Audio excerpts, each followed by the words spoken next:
రారండోయ్ అమ్మమ్మ ఇంటికి.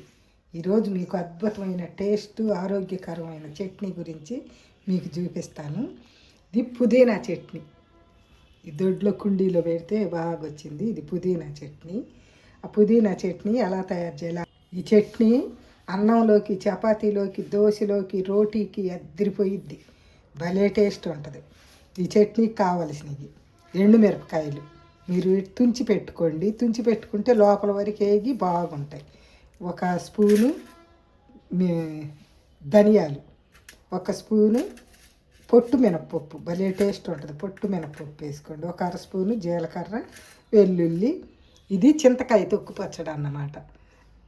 మీకు చింతకాయ తొక్కు పచ్చడి లేదనుకో, మీరు ఏం వేసుకోవాలంటే చింతపండు వేసుకోండి, కొంచెం సరిపడా ఉప్పు వేసుకోండి. చింతకాయ తొక్కు పచ్చడి వేసుకున్నారనుకో చింతపండు అవసరం లేదు, ఉప్పు అవసరం లేదు. ఇప్పుడు ఈ పుదీనాని శుభ్రంగా ఇంకొకసారి కడిగేసి చక్కగా రెడీ చేస్తాను. వీటిని ఇనప బాండీలో వేసుకొని వేయించుకుందాం. మీ దగ్గర ఏది ఉంటే అది వేసి ఆ బాండీలో వేయించుకోండి. నేనైతే ఇనప బాండీలో వేయించుతాను. లైట్గా లోపల వరకు చక్కగా వేగేటట్టు వేయించుకోవాలి. ముందుగా ఎండుమిరపకాయలు వేసుకుందాం. మనం తుంచాం కదా, అది బట్ట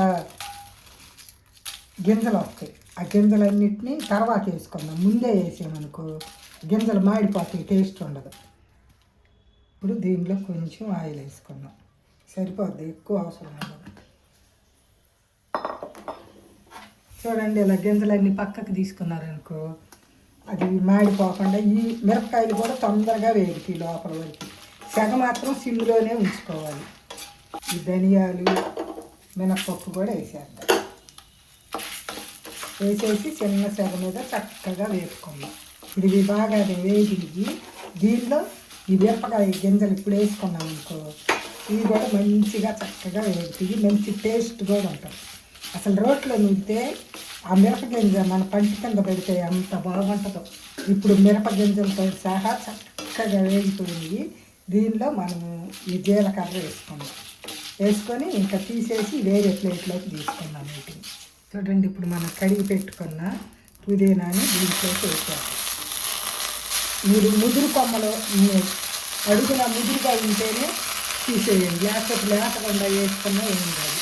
కొంచెం ఆయిల్ వేయాలి. సగ మాత్రం సిమ్లోనే ఉండాలి. దీన్ని కొంచెం వేయించాలి. ఇది చూడండి, ఇది ఎలాంటివి మాత్రమే తీసేసుకోండి. ఇంకా ఎక్కండి. వీటికి కొంచెం ఇదిగో వేర్లు ఉంటాయి. చూడండి, వేర్లు ఉన్నాయి ప్రతిదానికి. ఈ వేర్లు ఉన్నాయి కనుక మళ్ళీ ఏదైనా కుండీలో కానీ మనకి ఖాళీగా ఉన్న దాంట్లో కానీ పెట్టామనుకో చక్కగా మళ్ళీ గుబురుగా పుదీనా మలిసిద్ది అన్నమాట. ఇప్పుడు ఈ పుదీనాని కొంచెం వేయించడం. ఇది వేగిపోయింది. ఇలా వేగితే చాలు, ఇంకెక్కువ అవసరమే లేదు.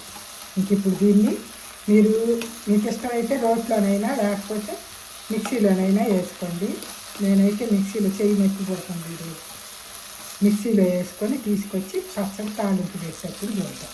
ఇప్పుడు మనం పుదీనా చట్నీ వేసుకొచ్చాను చట్నీ మిక్సీలో. దానిలోకి కొంచెం ఎక్కువ వేద్దాం ఆయిల్. ఇది వారం రోజులు నిలవ ఉంటుంది. బాగా ఆయిల్ హీట్ ఎక్కనిద్దాం. దీనిలో తాలింపు గింజలు, ఎండుమిరపకాయలు.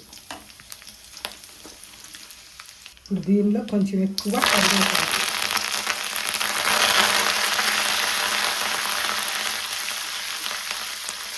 కొంతమందికి పుదీనా వాసన పెట్టదు, అలాంటి వాళ్ళు కొత్తిమీర కూడా వేసుకోవచ్చు కొంచెం. నేను కొత్తిమీర వేయలేదు, ఎందుకంటే పుదీనా వాసన డామినేట్ చేసిద్దని. ఇప్పుడు ఈ చట్నీని నేను కొంచెం వేడి నీళ్ళు పోసాను అన్నమాట.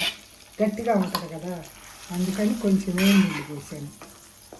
ఇంక ఇప్పుడు దీన్ని ఇంకా అయిపోయింది. దింపేద్దాం. ఇది వేడి అన్నంలో నెయ్యి వేసుకొని తింటుంటే అసలు మామూలు అద్భుతం కాదు.